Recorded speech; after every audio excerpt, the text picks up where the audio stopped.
Paixão de nosso Senhor Jesus Cristo, segundo Mateus. Naquele tempo, Jesus foi posto diante de Pôncio Pilatos, e este o interrogou: Tu és o rei dos judeus? Jesus declarou: É como dizes, e nada respondeu quando foi acusado pelos sumos sacerdotes e anciãos. Então Pilatos perguntou: Não estás ouvindo de quanta coisa eles te acusam? Mas Jesus não respondeu uma só palavra, e o governador ficou muito impressionado. Na festa da Páscoa, o governador costumava soltar o prisioneiro que a multidão quisesse. Naquela ocasião, tinham um prisioneiro famoso, chamado Barrabás. Então Pilatos perguntou à multidão reunida: Quem vós quereis que eu solte, Barrabás ou Jesus, a quem chamam de Cristo? Pilatos bem sabia que eles haviam entregado Jesus por inveja. Enquanto Pilatos estava sentado no tribunal, sua mulher mandou dizer a ele: Não te envolvas com esse justo, porque esta noite, em sonho, sofri muito por causa dele. Porém, os sumos sacerdotes e os anciãos convenceram as multidões de que pedissem Barrabás e que fizessem Jesus morrer. O governador tornou a perguntar: Qual dos dois quereis que eu solte? Eles gritaram: Barrabás. Pilatos perguntou: Que farei com Jesus que chamam de Cristo? Todos gritaram: Seja crucificado. Mas Pilatos falou: Mas que mal ele fez? Eles, porém, gritaram com mais força: Seja crucificado. Pilatos viu que nada conseguia e que poderia haver uma revolta. Então mandou trazer água, lavou as mãos diante da multidão e disse: Eu não sou responsável pelo sangue deste homem. Este é um problema vosso. O povo todo respondeu: Que o sangue dele caia sobre nós e sobre os nossos filhos. Então Pilatos soltou Barrabás, mandou flagelar Jesus e entregou-o para ser crucificado. Em seguida, os soldados de Pilatos levaram Jesus ao palácio do governador e reuniram toda a tropa em volta dele. Tiraram sua roupa e o vestiram com um manto vermelho. Depois teceram uma coroa de espinhos, puseram a coroa em sua cabeça e uma vara em sua mão direita. Então se ajoelharam diante de Jesus e zombaram, dizendo: Salve, Rei dos Judeus! Cuspiram nele e, pegando uma vara, bateram na sua cabeça. Depois de zombar dele, tiraram-lhe o manto vermelho e de novo vestiram com suas próprias roupas. Daí o levaram para crucificar. Quando saíam, encontraram um homem chamado Simão, da cidade de Cirene, e o obrigaram a carregar a cruz de Jesus. E chegaram a um lugar chamado Gólgota, que quer dizer lugar da caveira. Ali deram vinho misturado com fel para Jesus beber. Ele provou, mas não quis beber. Depois de o crucificarem, fizeram um sorteio, repartindo entre si as suas vestes, e ficaram ali sentados, montando guarda. Acima da cabeça de Jesus puseram o motivo da sua condenação: Este é Jesus, o Rei dos Judeus. Com ele também foram crucificados 2 ladrões, um à direita e outro à esquerda de Jesus. As pessoas que passavam por ali o insultavam, balançando a cabeça e dizendo: Tu que ias destruir o templo e construí-lo de novo em 3 dias, salva-te a ti mesmo. Se és filho de Deus, desce da cruz. Do mesmo modo, os sumos sacerdotes, junto com os mestres da lei e os anciãos, também zombavam de Jesus. A outros salvou, a si mesmo não pode salvar. É rei de Israel, desça agora da cruz e acreditaremos nele. Confiou em Deus, que o livre agora, se é que Deus o ama, já que ele disse: Eu sou o Filho de Deus. Do mesmo modo, também os 2 ladrões que foram crucificados com Jesus o insultavam. Desde o meio-dia até as 3 horas da tarde houve escuridão sobre toda a terra. E pelas 3 horas da tarde Jesus deu um forte grito: Eli, Eli, lama sabachthani, que quer dizer: meu Deus, por que me abandonaste? Alguns dos que ali estavam ouvindo-o disseram: ele está chamando Elias. E logo um deles, correndo, pegou uma esponja, ensopou-a em vinagre, colocou-a na ponta de uma vara e lhe deu para beber. Outros, porém, disseram: deixa, vamos ver se Elias vem salvá-lo. Então Jesus deu outra vez um forte grito e entregou o Espírito.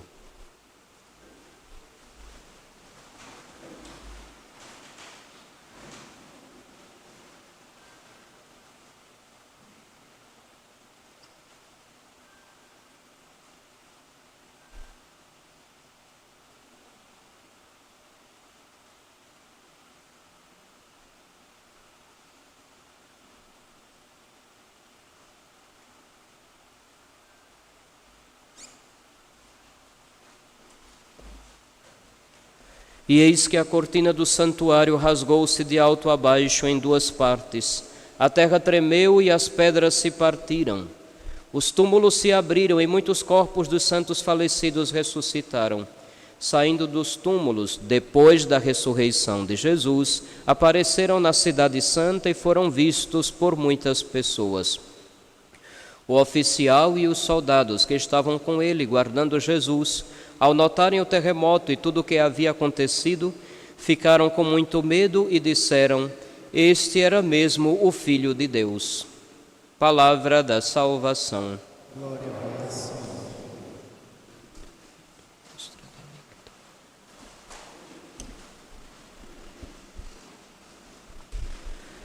Meus filhos, no domingo de Ramos, começamos a grande semana em que fazemos memória da nossa redenção. Nós recebemos o Cristo na Cidade Santa, tal como os judeus que, indo para a festa da Páscoa, entravam na Cidade Santa de Jerusalém, carregando o cordeiro nos ombros, cantando os salmos de libertação. O povo que aclamou o Senhor talvez nem tenha se dado conta, mas fez a mesma coisa que se fazia, os mesmos cantos que se cantavam quando entravam subindo até o santuário para oferecer o sacrifício. Nosso Senhor entra pela mesma porta, segundo a tradição que os antigos diziam, que entraria o Messias, mas ele não entra com um cavalo possante carregando consigo um exército. Ele entra montado num jumentinho em sinal de humildade. É rei, é Messias, mas não deixa de ser um rei humilde, que sendo Deus esvaziou-se, que sendo o Senhor se fez servo. Fiz referência às duas leituras.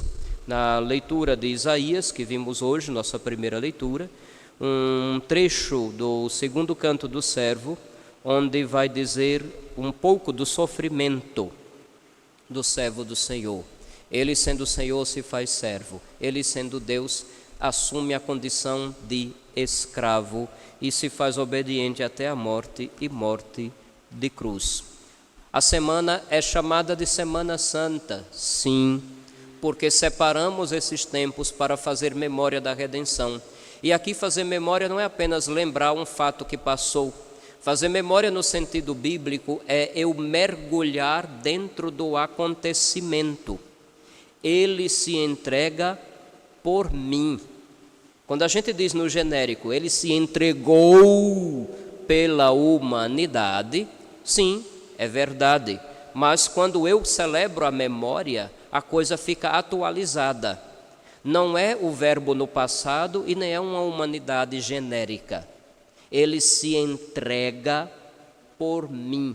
Ele não deu a vida para salvar o mundo somente. Ele dá a vida para me salvar. É este o sentido de separar esses dias para fazer memória.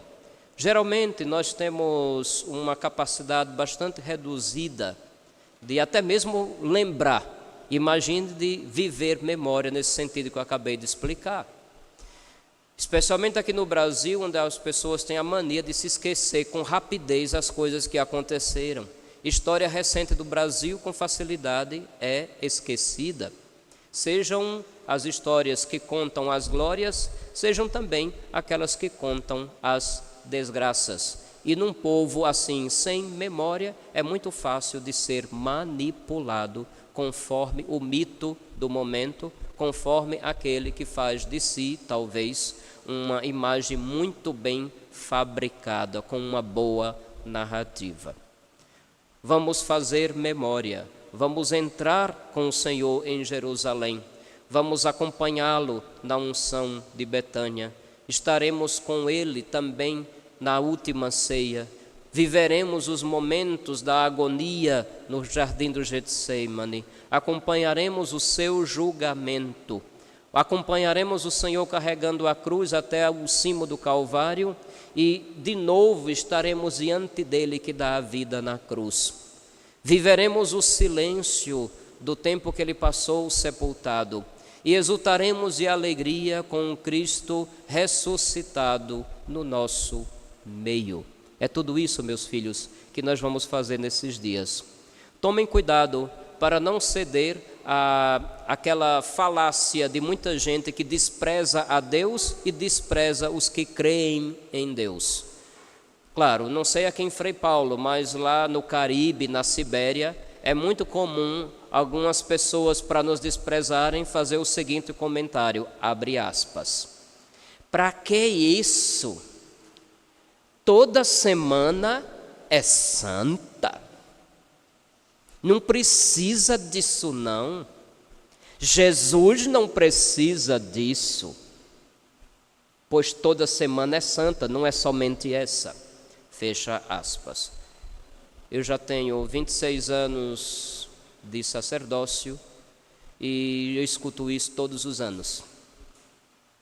Todos os anos. Santificar é reservar, separar, como um ato de amor, de devoção, de entrega ao Senhor que primeiro se entregou por nós. Isso é santificar. Cada um vai separar o tempo que vai dedicar àquilo ou àquele a quem mais ama. Quem não ama a Deus não terá esses dias como dias santos. Quem adora outros deuses falsos e outros ídolos vai entender como santo o tempo de dedicação e de amor e de entrega que faz às suas divindades. Quem idolatra o dinheiro, por exemplo, fica pé da vida nessa época do ano, porque nesse tempo não se vende e não se rende. Vocês entendem o que eu digo? Não se vende e não se rende. É por isso que ficam revoltados, certamente, querendo dizer que é perda de tempo celebrar e santificar esses dias. É santa, sim. Devemos separar, sim. Porque somos reconhecidos a um Deus que por amor se rebaixa e se entrega por nós. É Semana Santa? Sim. A carta de São Paulo aos Filipenses, nossa segunda leitura de hoje, canta o sacrifício de nosso Senhor, que humilhou-se a si mesmo, sendo Deus, esvazia-se de sua glória como Deus e assume a nossa condição. O sacrifício de Cristo não começou quando ele pegou a cruz para subir ao Calvário e ser morto. O sacrifício de Cristo começa quando ele desce do céu. O sacrifício de Cristo começa quando a Virgem, ouvindo o apelo e a mensagem de um arcanjo, vai dizer: eu sou a serva do Senhor, faça-se em mim segundo sua palavra. E como diz o prólogo do Evangelho de São João, capítulo 1, versículo 14, e o Verbo se fez carne e habitou entre nós. Aí começou o sacrifício, a entrega extrema que Deus faz de si mesmo em nosso favor. A cruz, sim, será o ato extremo do sacrifício, mas o esvaziamento e o dar a vida é muito antes que começa. Deus enviou o seu Filho para nos amar também de um jeito humano E amando-nos de um jeito humano, ele diviniza o amor, porque o amor é divino, já que o amor é o ser de Deus.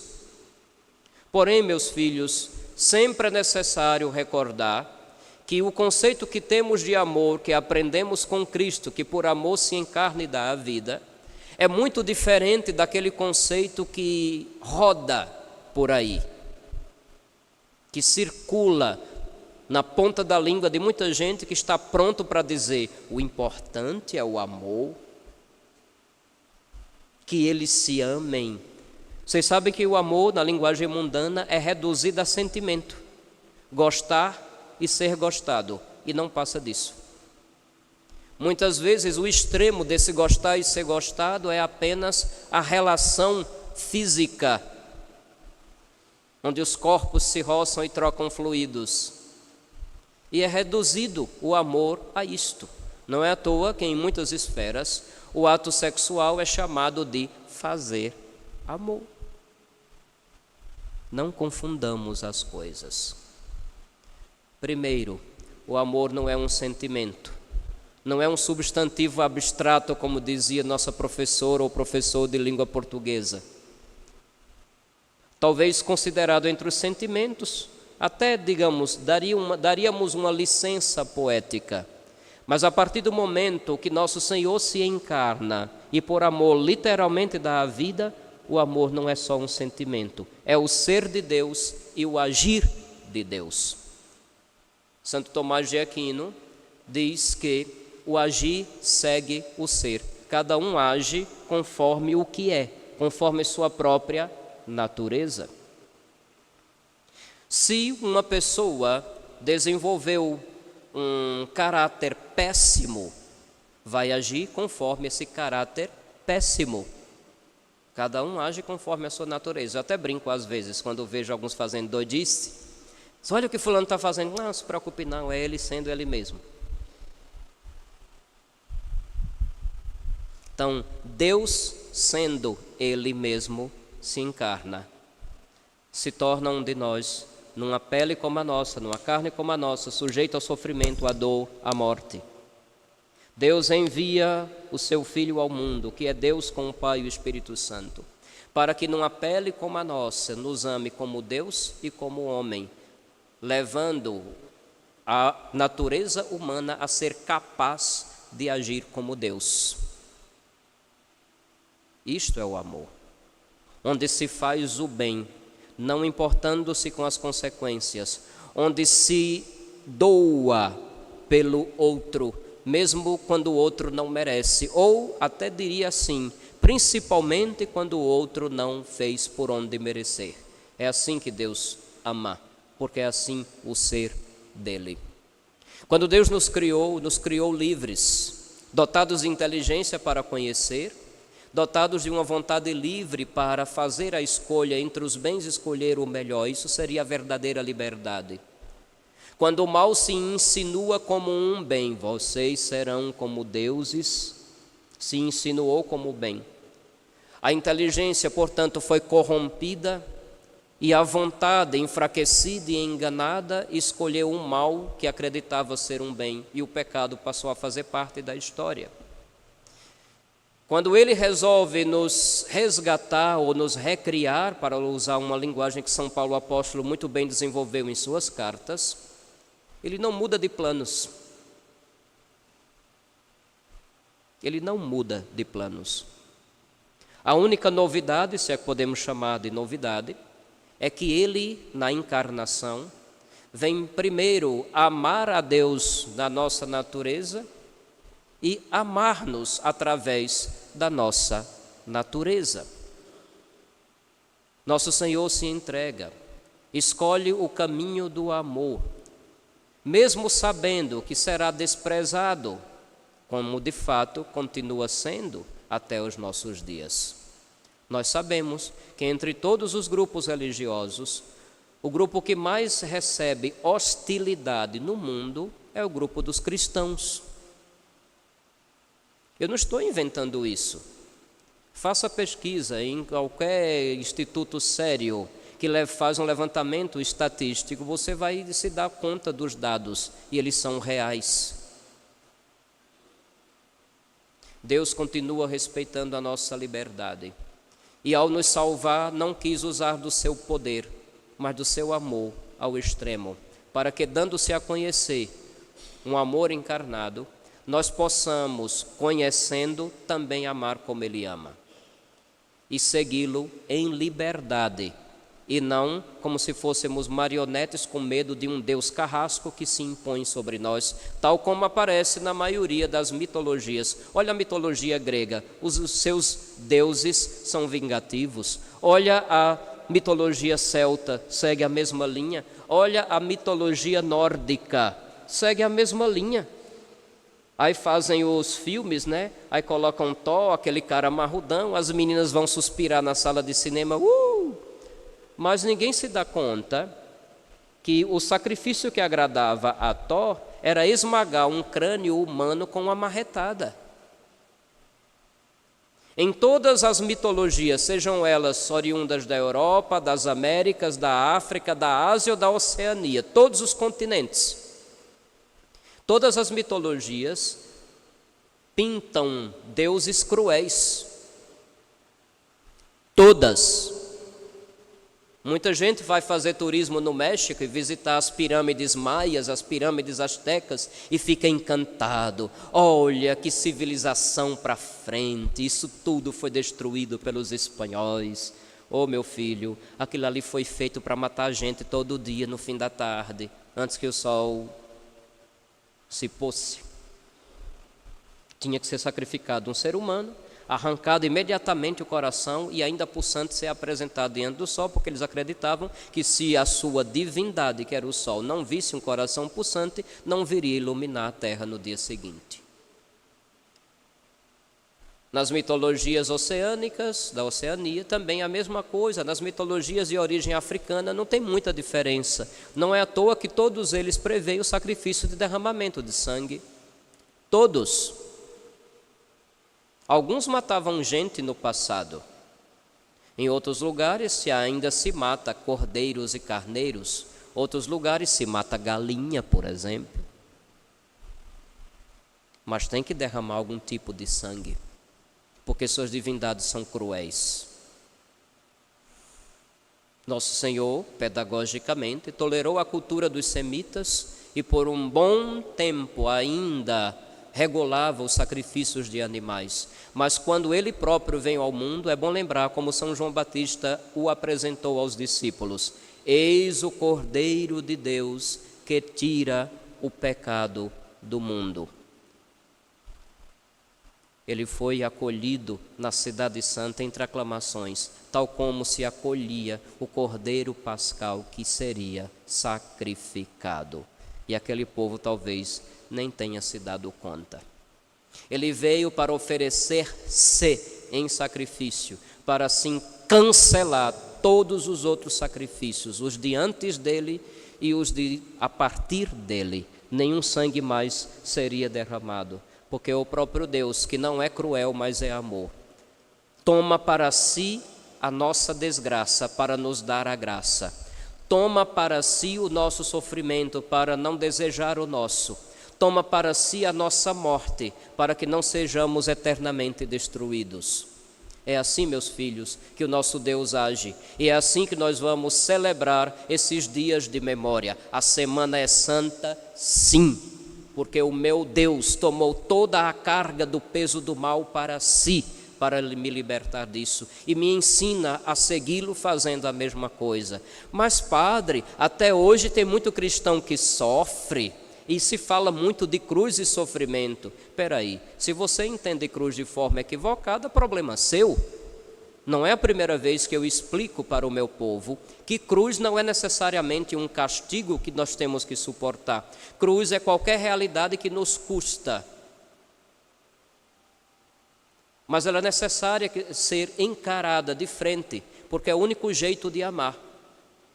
Não significa necessariamente morrer, no sentido da vida do corpo e ir-se embora. Mas por que não? Não deixa de ser também uma morte, a morte do nosso ego, a morte das nossas decisões equivocadas ao longo da vida, a morte do nosso desejo de se impor sobre os outros, a morte de um mundo onde o amor foi reduzido a sentimento e o dar a própria vida, porque o próprio Senhor disse: ninguém tem maior amor do que aquele que dá a vida por quem ama.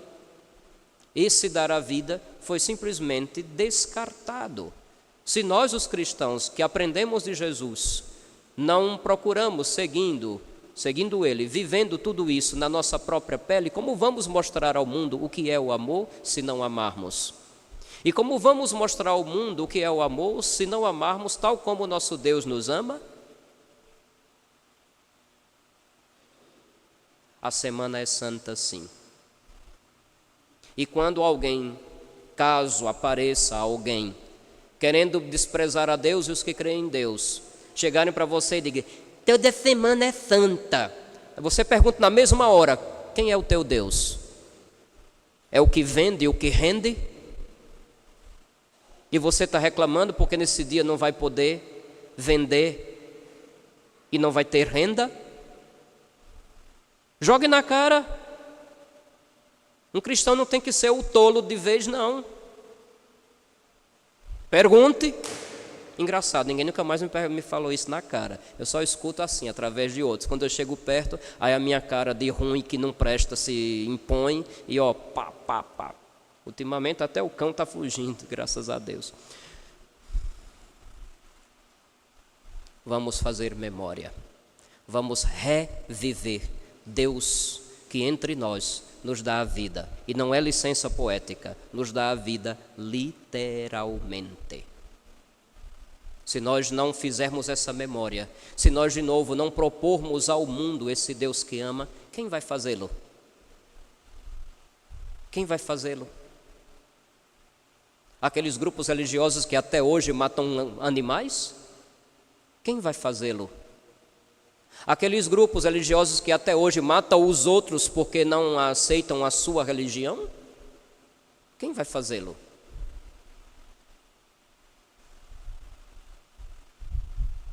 Deus é amor.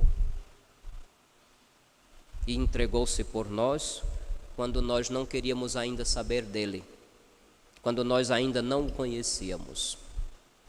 Esta é uma grande verdade que nosso Senhor Jesus Cristo no seu Evangelho expõe, não tanto com palavras, mas com a crueza de uma entrega, de um sofrimento real, de uma morte real, e não apenas aparente, como alguns hereges no passado já quiseram fazer o povo acreditar.